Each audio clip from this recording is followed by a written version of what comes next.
Good afternoon, Leigh. It's great to have you on the Business Spotlight interview, and we'd really like you to tell us a little bit more about your business and what you guys do. Great. Thanks, Bert. Yeah, Leigh Pohl, business is Lattitude. And in short terms, we're a communications and branding agency, and we offer a full 360-degree service to our clients. And we've been around since 2014. So we're heading off into our 10th year next year. Excellent. So, something to celebrate. Indeed. Yeah, we've been through it all in 10 years. Yeah, can you believe what we've gone through? Tell me, so in terms of the business, what uniqueness do you guys have, and why do people buy from you? So we're, as a communication and brand agency, we, as I said, offer quite an integrated service to our clients. So what that means is we offer an end-to-end service. It starts out from the strategic components, and we always base everything we do on strategy, whether it's a formalized strategy or strategic thinking or creative strategy. And we offer our services straight through to fulfillment, so to the end point, production and execution of campaigns, and so on. Now, that in itself is not necessarily unique. A lot of our competitors offer much the same.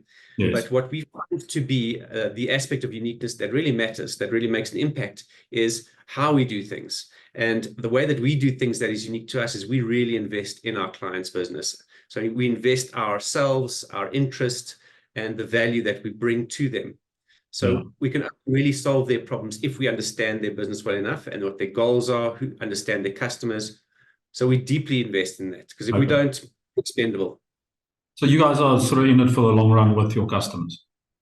That's right. And we've had relationships with pretty much every client we ever had, right from the beginning till now. We have, I think, a couple have dropped off as project clients, but all the clients we've got retained relationships with, we've had since we started relationships with them from the beginning. Yeah, excellent. So Leigh, and in the last 10 years, you've grown quite a lot. What do you attribute the growth to?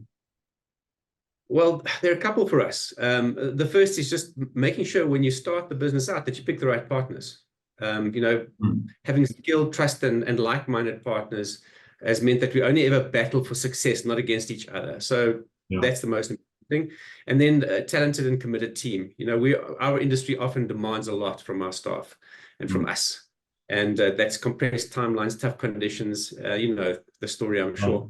And having a team to endure that matters. And then picking clients. We can't always pick who we do work with, because sometimes we're chasing billing. But when you get the right partners on board as clients, that matters. And then you've obviously got to love what you do.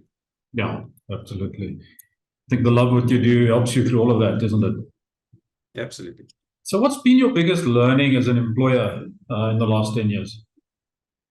Well, maybe not necessarily just as an employer, but just in this journey, starting out as an entrepreneur 10 years ago, which was into my 40s already. Well, not in my 40s, just turned 40, 49 now, so we're getting off into the 10th year. It was a late start. But the thing that I learned that I guess as a life lesson is important as well, is that nothing is permanent, whether it's success or failure. Now, that means how that guides us is that we never get distracted or absorbed by the moment, whether it's a win or a loss. You can get into either one, and that becomes problematic. You can get self-congratulatory when you're winning, and too kind of motivated by a loss, and wallowing in that setback. And both of them are distractions. So we try and recognize them for what they are, celebrate them while the positives for a moment. And also commiserate for a moment, but then move on and keep the eye on the longer-term ideas and business.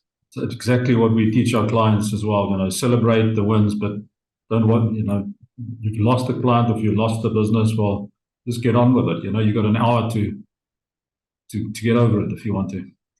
Indeed. So balancing work and personal life always is an issue for entrepreneurs. How are you coping with that? It's a work in progress, Bert. It's always a work in progress. I'd love to say that I've managed to crack the code, but I don't think I have as yet. We have moments of balance, and I think that's probably more realistic to expect, is that you're never going to achieve long-term or permanent balance. At some point in time, one aspect is going to demand more of you, and you need to give it to that aspect at the time, but always be mindful to come back to the center when you're able. Yeah, absolutely. Yeah, and I think, somebody said to me, put those golden blocks of time away, make sure you don't schedule anything else in it. Absolutely right. So when recruiting for your team members, and obviously as you grow, you need a bigger team, and you need other qualities and skills. What are you looking for on this recruitment when you look at the final list of candidates? Yeah, that's also been a learning.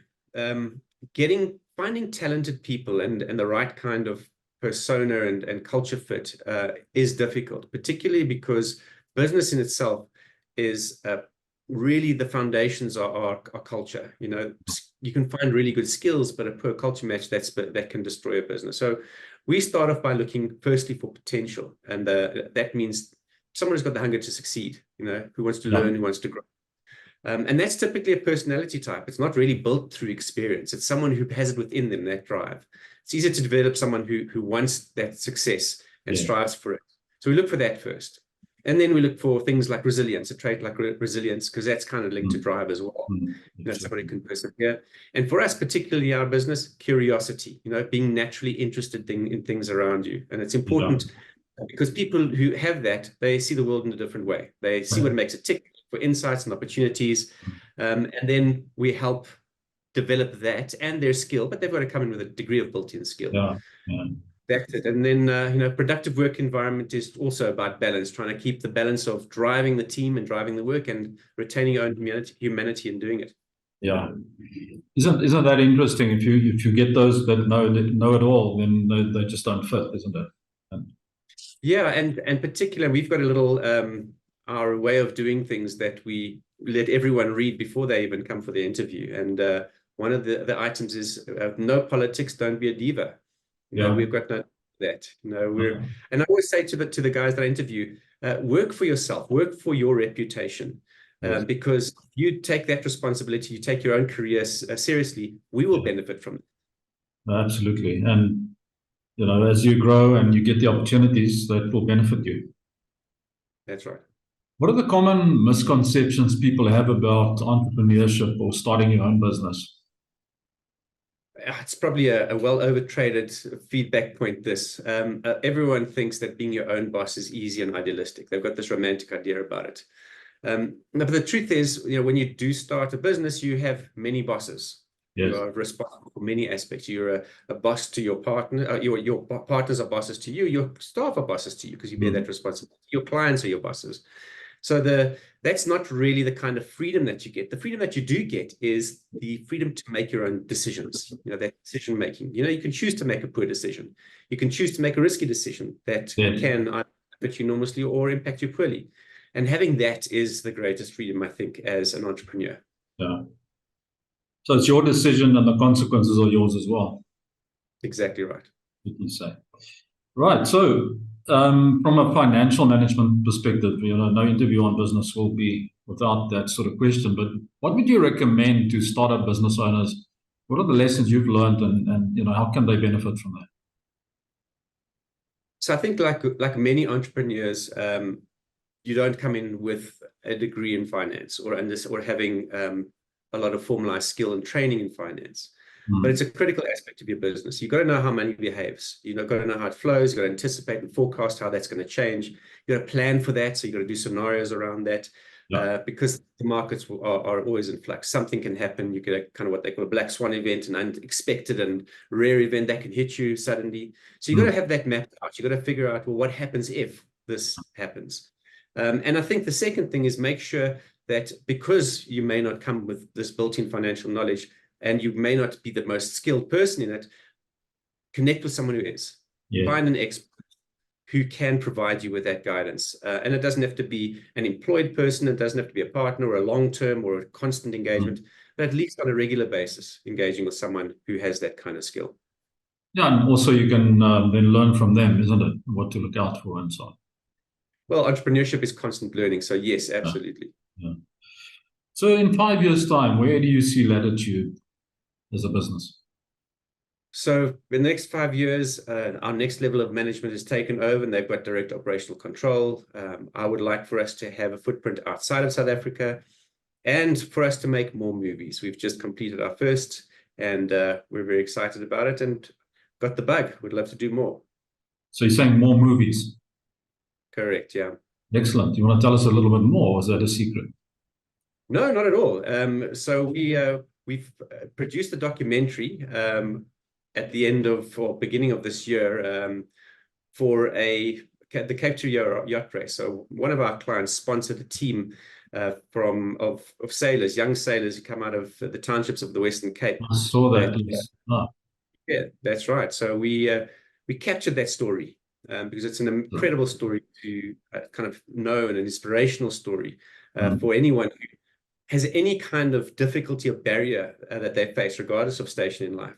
Yeah. And it's just incredible to see and understand where these individuals came from, how they had absolutely no relationship with the water, with sailing, with the ocean, Yes. and how they became these accomplished sailors and not only competed in this Cape to Rio yacht race, but podium finished. They came third on handicap, which is an incredible feat. You know, crossing 3,000 miles across the South Atlantic is incredibly daunting. So it's a beautiful story.